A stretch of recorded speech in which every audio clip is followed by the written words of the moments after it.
Ah, les arrêts de travail. On sait tous que ça peut vite devenir un vrai casse-tête administratif. Eh bien, dans cette analyse, on va voir comment le signalement DSN est venu tout changer. Fini la paperasse, bonjour le flux numérique simple et super efficace. L'idée, c'est vraiment de se simplifier la vie. Alors, pour bien comprendre comment tout ça fonctionne, on va suivre un plan en 5 étapes. D'abord, on va poser les bases. C'est quoi cette nouvelle approche et sur quels grands principes elle repose? Ensuite, on passera au concret avec un guide pratique. Puis, une étape cruciale, comment on vérifie et on corrige. Et on terminera avec un petit récapitulatif des points vraiment essentiels à avoir en tête. Allez, on y va? Première partie, une nouvelle approche simplifiée. Avant de se lancer dans la technique, c'est super important de comprendre la philosophie derrière ce système. Pourquoi on parle vraiment de simplification? Il faut se souvenir de comment c'était avant. Des formulaires papier à remplir, à photocopier, à envoyer à plein d'organismes différents. Un vrai bazar. Aujourd'hui, comme on le voit bien ici, tout part d'un seul et unique flux numérique. La DSN, elle, pioche les infos dans le logiciel de paye, ajoute l'événement, donc ici l'arrêt de travail, et hop, elle envoie un seul paquet d'informations à tous les organismes concernés. Franchement, le gain de temps et la réduction des risques d'erreur sont juste énormes. En fait, tout le système tient en 4 mots-clés. D'abord, simple. Pourquoi? Parce que le logiciel de paye réutilise les salaires qui sont déjà saisis. On ne ressaisit rien. Ensuite, fiable. C'est logique. Moins de saisies manuelles, c'est mathématiquement moins d'erreurs.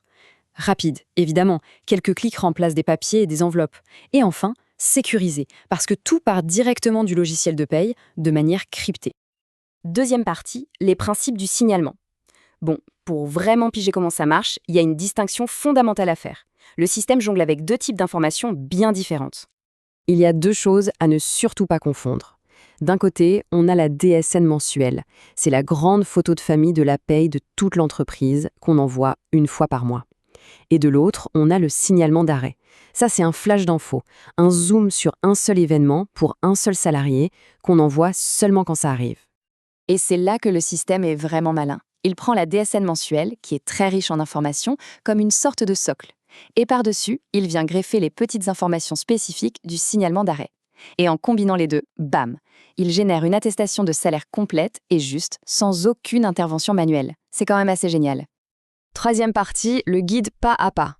Ok, assez de théorie, on passe à la pratique. Concrètement, comment ça se passe dans le logiciel de paie? C'est quoi les étapes? Alors là, attention, on arrive au point le plus important. La donnée clé de tout le processus. Le dernier jour travaillé, le fameux DGT. C'est la pierre angulaire de la déclaration. La règle est toute simple, c'est le dernier jour où le salarié a réellement mis les pieds au travail. S'il était déjà absent le jour où son arrêt commence, alors le DGT, c'est la veille de cette absence. C'est un détail qui a une importance capitale. Concrètement, ça se passe en 3 petites étapes. C'est vraiment simple. Premièrement, on saisit les infos de base. Le motif de l'arrêt, le fameux dernier jour travaillé et les dates. Deuxièmement, si l'entreprise maintient le salaire et demande à être remboursée directement, c'est la subrogation, on le précise. Et troisièmement, on jette un dernier coup d'œil pour vérifier que tout est bon et on clique pour envoyer. C'est tout. Par contre, attention, il y a une chose à ne pas oublier, le temps. À partir du moment où on est au courant de l'arrêt du salarié, un compte à rebours de 5 jours se met en marche. C'est le délai légal pour envoyer le signalement. Il faut donc être assez réactif. Ah, la grande question piège, celle qui revient tout le temps et qui est source de pas mal d'erreurs. Que fait-on quand un arrêt est prolongé? Est-ce qu'on doit refaire un signalement? Alors là, la réponse est claire, nette et précise, c'est non, surtout pas. Pour une simple prolongation, on ne crée jamais un nouveau signalement. On va juste mettre à jour la date de fin dans le logiciel de paye. L'info, elle, partira tranquillement avec la prochaine DSN mensuelle. C'est vraiment l'erreur classique à éviter. Quatrième partie, vérifier et corriger. Bon, on a cliqué sur envoyer. On pourrait se dire, super, le job est fait. Eh bien non. Pas tout à fait. C'est même là que la partie la plus importante commence et c'est souvent la plus négligée, la vérification. Parce que, évidemment, la grande question c'est d'accord, c'est parti, mais comment savoir si ça a bien été reçu, si c'est accepté, si le dossier avance? La réponse, la voilà. C'est le tableau de bord DSN. Il faut le voir comme une véritable tour de contrôle. Que ce soit sur Net Entreprise ou directement intégré au logiciel, c'est l'endroit où on peut suivre, signalement par signalement, où ça en est.